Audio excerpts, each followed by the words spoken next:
Olá, eu sou Sara Kirchhoff e falo ao vivo dos estúdios da B3 em São Paulo. E o Brasil teve a nota de crédito rebaixada por mais uma agência de classificação de risco, deixando o país ainda mais longe do selo de bom pagador. Isso já era esperado pelo mercado e vem justamente depois do governo desistir de votar a reforma da Previdência por causa das intervenções federais na segurança do Rio de Janeiro. A agência Fitch rebaixou o Rating Brasil para BB-, é a mesma classificação que já havia sido dada por outra agência, a Standard & Poor's, em janeiro deste ano. Ou seja, são 3 pontos abaixo do grau de investimentos. De acordo com o comunicado da própria Fitch, abre aspas, o rebaixamento do Brasil reflete persistentes e grandes déficits fiscais, a alta crescente da dívida pública e o fracasso em reformas legislativas que melhorariam o desempenho estrutural das finanças públicas. Fecha aspas, declaramento de uma nota emitida pela própria agência Fitch nesta sexta-feira. E o dólar hoje passou boa parte do dia operando muito próximo da estabilidade, seguindo também o comportamento da moeda norte-americana no exterior. E no fechamento do dia, o dólar tem queda hoje frente ao real. Uma queda de Opa, tivemos algum problema aqui na tela. Vamos ver se a gente consegue recuperar. Por enquanto, não. Mas o dólar tem queda de 0,24% nesta sexta-feira, terminando aí com uma queda, então, frente ao real e frente também a outras moedas. Já o índice Bovespa, o principal índice da Bolsa de Valores de São Paulo, se encaminha para a 8ª alta seguida, batendo aí mais um recorde histórico. Até pouquinho tempo atrás, quando eu dei uma olhadinha na tela antes de começar o programa, o índice Bovespa operava aos 87 mil pontos, registrando aí mais um recorde histórico para o principal índice da Bolsa de Valores de São Paulo. Quem vem por aí agora trazendo os primeiros detalhes do tempo para os produtores de soja do centro-sul do país é a Juliana Rezende, da Somar Meteorologia. Olá, boa tarde a todos. Nas áreas mais ao sul, do centro ao sul, as atividades de colheita da soja ainda seguem em fase inicial, enquanto que na região central, apesar das últimas chuvas ainda acabarem atrapalhando um pouco o andamento das atividades no campo, no Mato Grosso, a colheita agora já alcança em torno de 50% das áreas produtoras do estado. Os índices de umidade do solo seguem bastante elevados no centro-sul. Aqui na região centro-oeste, grande parte da região apresenta umidade do solo que supera os 90%. E é justamente por conta dessas últimas chuvas que acabaram atrapalhando o andamento da colheita da soja, que conseguiram manter o solo mais úmido. Nos próximos 5 dias tem previsão de chuva ainda no centro-sul. As pancadas seguem fortes entre a região centro-oeste e o sudeste. O Mato Grosso, Goiás e o estado de Minas Gerais é que ainda recebem as pancadas de chuvas mais fortes. Acontece que um corredor de umidade acaba sendo organizado por uma frente fria que avança pela costa da região sudeste e aí, por conta disso, as instabilidades ainda seguem frequentes na região central do Brasil. Aqui nas áreas mais ao sul, tempo mais seco ainda predomina e as pancadas de chuva que ocorrem em grande parte da região sul ainda seguem ocorrendo de maneira mais fraca. No decorrer da segunda semana, as instabilidades voltam a se espalhar pelo centro-sul e agora a chuva perde força aqui na parte central. Minas Gerais e também a faixa leste do estado de São Paulo é que ainda recebem pancadas de chuvas mais significativas por conta da umidade que vem do oceano. Agora, durante o terceiro e último período, até o dia 10 de março, as instabilidades ganham força novamente entre o Mato Grosso, Goiás, Minas Gerais e até o estado do Espírito Santo. Nas demais áreas do centro-sul, chuva mal distribuída e pancadas que acabam garantindo volumes mais baixos de água. Então, durante as próximas semanas, ainda tem previsão de chuva forte na região central, o que ainda pode atrapalhar o andamento da colheita da soja, especialmente no estado do Mato Grosso e também no estado de Goiás. Já nas áreas mais ao sul, como no estado do Paraná, como a chuva ainda segue de maneira mais fraca e também com pancadas mais irregulares, os produtores devem dar andamento às atividades no campo. Daqui a pouco eu volto com mais informações do tempo. Até mais, Juliana Rezende. E um dos destaques do noticiário desta sexta-feira foi que o Congresso, como você viu agora há pouco no programa Agricultura BR, terceira edição, que o Congresso aprovou a prorrogação do prazo para adesão ao refis do FUNRural, o Fundo de Assistência ao Trabalhador Rural. Outro destaque diz respeito ao crédito rural. O crédito rural também tem destaque nesta sexta-feira. Isso porque o Conselho Monetário Nacional aprovou a resolução que revoga a norma que permite que instituições financeiras bancos recolhessem ao Banco Central a diferença entre o valor emprestado em crédito rural e o total devido conforme alíquotas de direcionamento para o crédito rural. O recolhimento acontecia sempre que havia deficiência na aplicação dos recursos, ou seja, o banco emprestava menos que o exigido pelas alíquotas de direcionamento. O Conselho decidiu modernizar a estrutura de fiscalização das operações de crédito rural a partir do dia 1º de julho deste ano.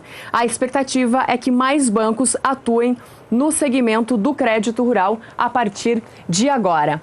E neste momento nós temos aqui novamente no estúdio a tela atualizada com a cotação do dólar para esta sexta-feira. A gente teve um probleminha agora há pouco. Agora sim temos a tela atualizada mostrando aí uma queda de 0,21% para o dólar nesta sexta-feira, último dia útil da semana. Com isso, o dólar é cotado hoje aos R$ 3,24 mais 20. Dólar, portanto, em queda nesta sexta-feira. E daqui a pouquinho a gente volta com mais informação, porque o Mercado do Campo faz agora um rápido intervalo. Não saia daí. Mercado do Campo está de volta, falando ao vivo dos estúdios da B3 em São Paulo.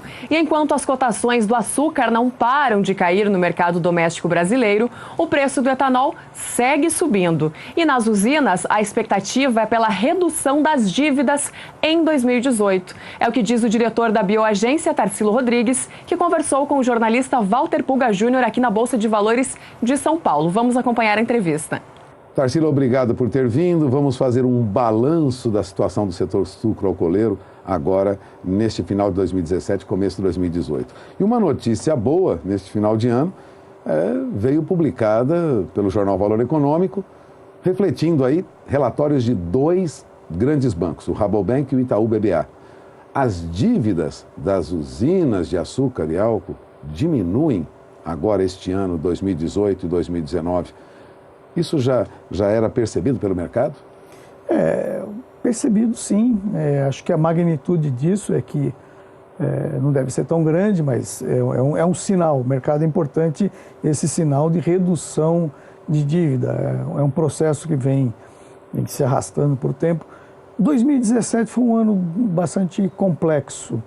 Ele teve preços bons de açúcar porque nós herdamos preços do ano anterior. Então, as usinas que fizeram o seu hedge bem feito tiveram um bom resultado, né? Embora os preços hoje estejam ruins. A queda da taxa de juros também contribui de forma significativa para esse processo.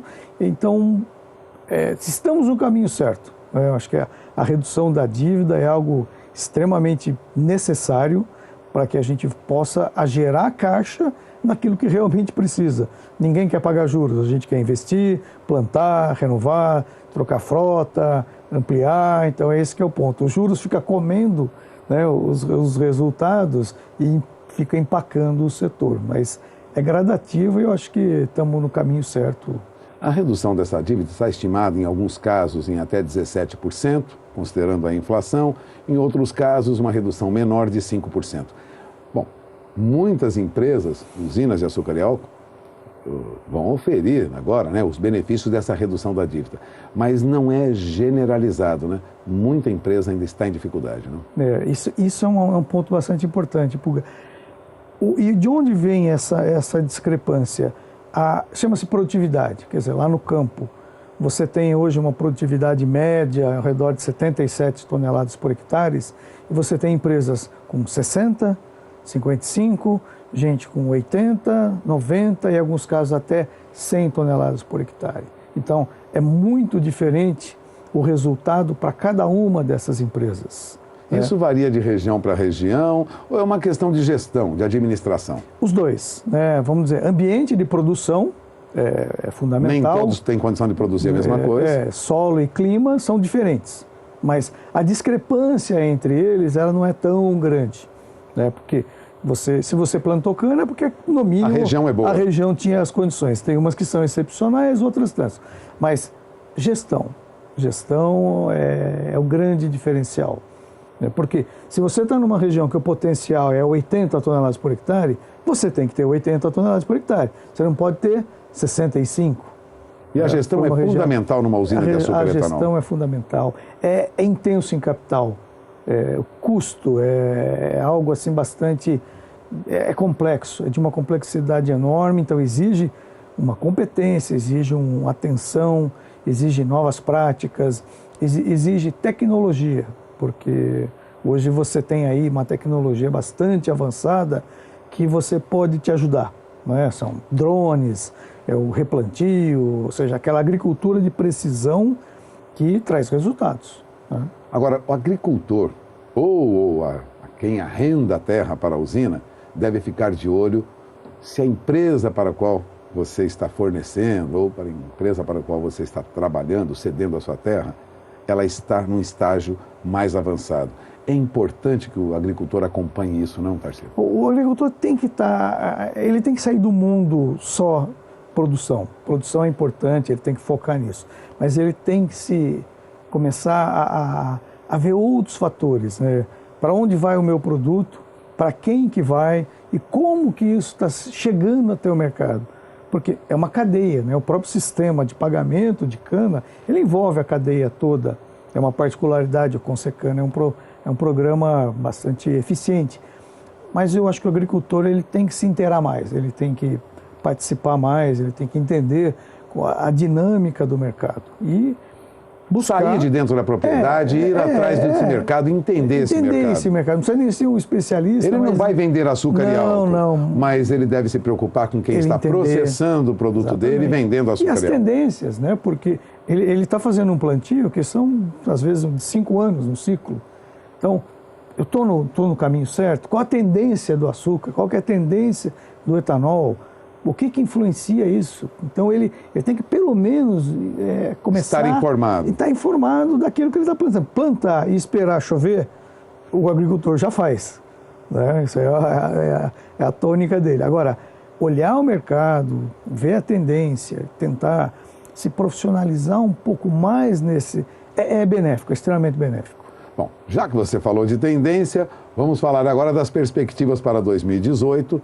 Este ano, vamos relembrar, este ano foi um ano muito turbulento, não? Bastante, um ano bastante turbulento e ele teve umas particularidades.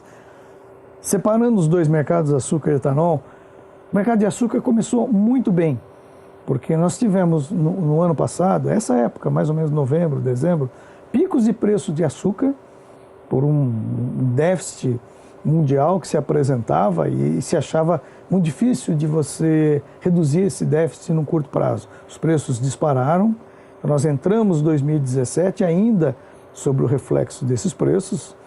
As usinas que têm gestão fizeram suas proteções, conseguiram captar e protegeram o ano de 2017 nas suas vendas de açúcar. O que acontece? De janeiro para cá, para hoje principalmente, o açúcar só caiu de preço, né? Só caiu de preço. Então a gente veio numa queda, entramos muito bem, estamos saindo muito mal. Por quê? O próprio preço bom que teve no ano passado incentivou outros países a produzir açúcar. Europa, lógico, vai todo mundo ao mercado se o preço está bom. Preço bom, né? Europa aumentou a produção, Tailândia aumentou a produção, Índia aumentou a produção e gerou um superávit. Você saiu de um déficit para um superávit muito rápido. Então foi uma mudança muito brusca que trouxe os preços para baixo. Então, situação hoje, preços ruins de açúcar, muito próximo do custo de produção e com a perspectiva de durarem pelo menos mais um semestre, né? Ou seja, mais 6 meses de preços baixos. Porque aí entra outro ciclo, ainda tem muito para acontecer. Etanol foi o contrário. Etanol nós entramos ruim, entramos em janeiro com uma notícia no 1º de janeiro, um aumento da carga tributária, o PIS/COFINS sobre o etanol, que era 0, passou a ser R$120 por metro cúbico. Então isso já começou ruim.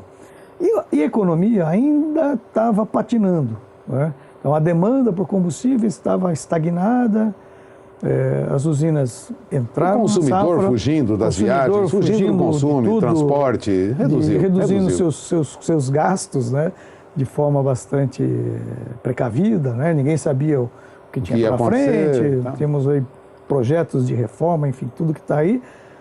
No segundo semestre você tem uma guinada, porque dois fatores principais.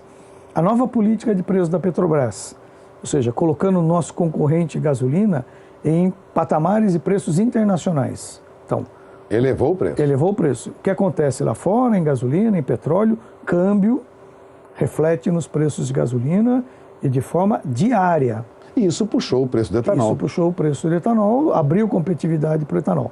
Em agosto, outro evento importante foi a majoração do PIS e COFINS.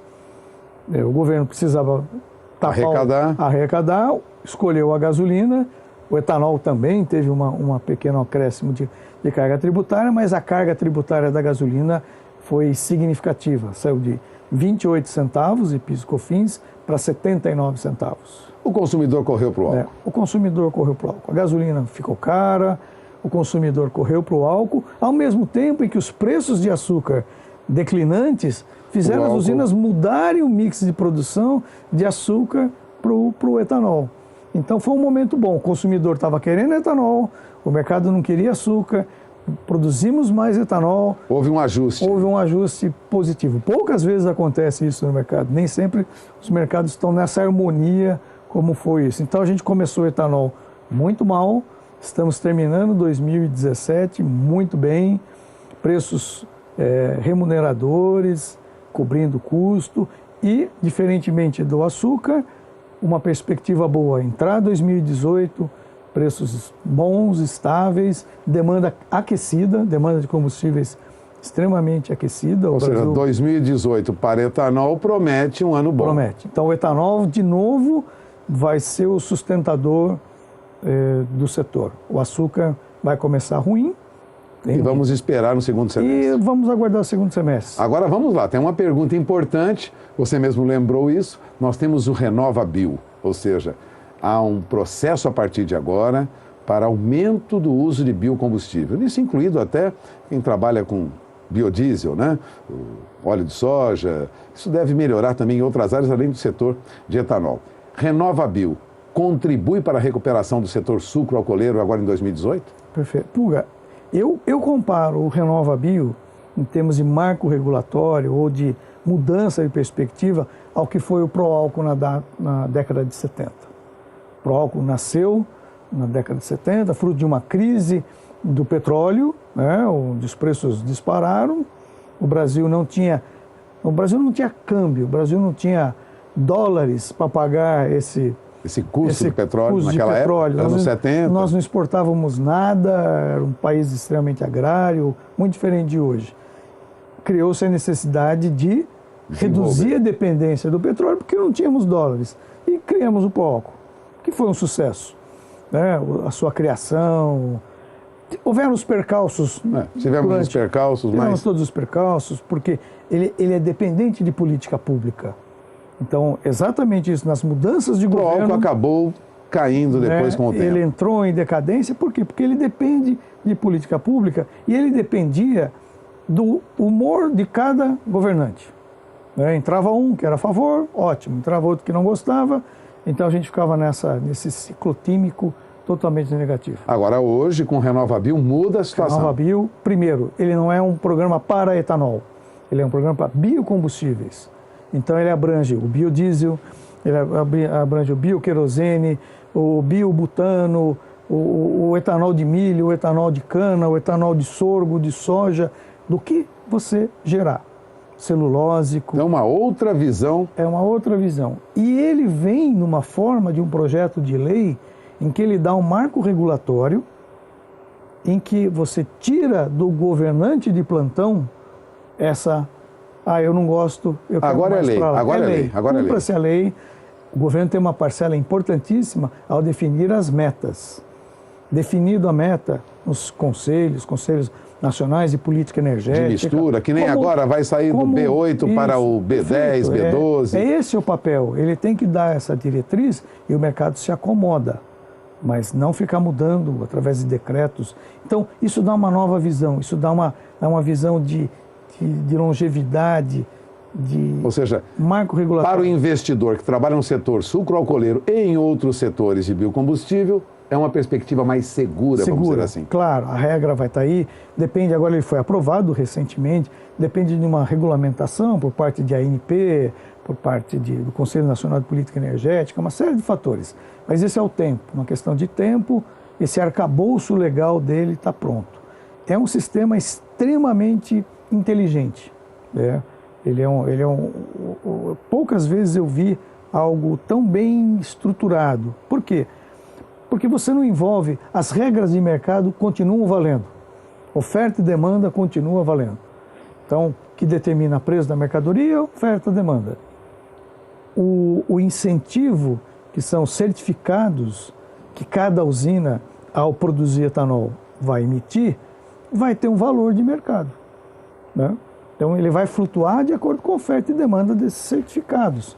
Se os preços de gasolina caírem muito, eles vão perder valor. O preço da gasolina subir muito, ele torna-se atrativo. Então, essa dinâmica, e outro fator bastante importante cada usina vai ter a sua nota de redução de CO2. Então, eu sou uma usina extremamente eficiente.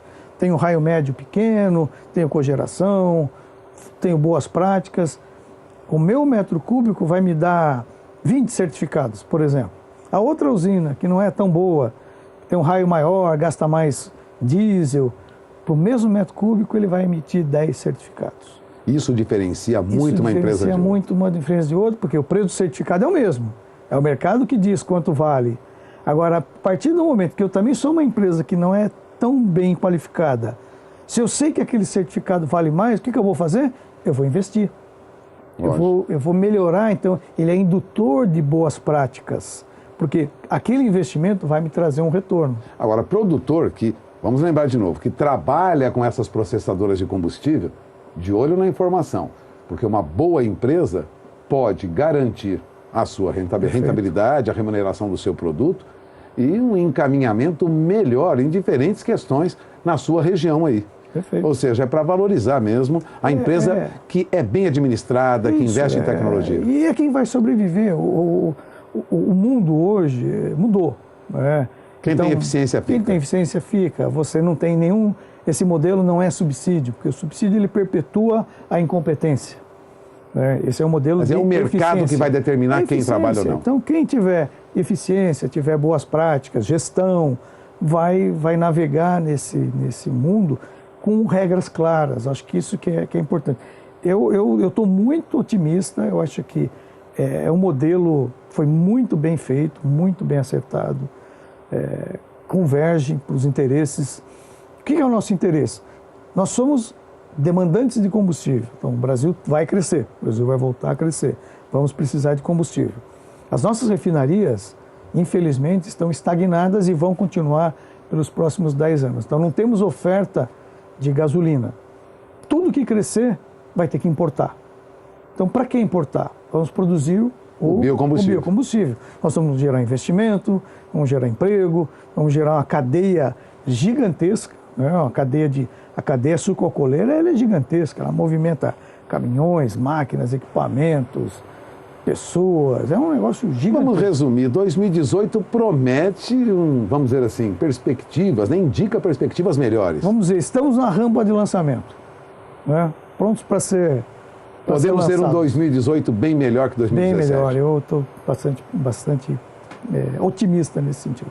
Bom, você acaba de ouvir Tarsilo Rodrigues. Tarsilo Rodrigues é diretor da Bioagência, uma empresa especializada em comercialização de açúcar e álcool, que tem uma visão mais ampla da agricultura brasileira, do empresariado brasileiro que atua na área de biocombustíveis. Afinal, né, movimenta um grupo muito grande de empresas, tem de um modo ou de outro investimentos nessas áreas também.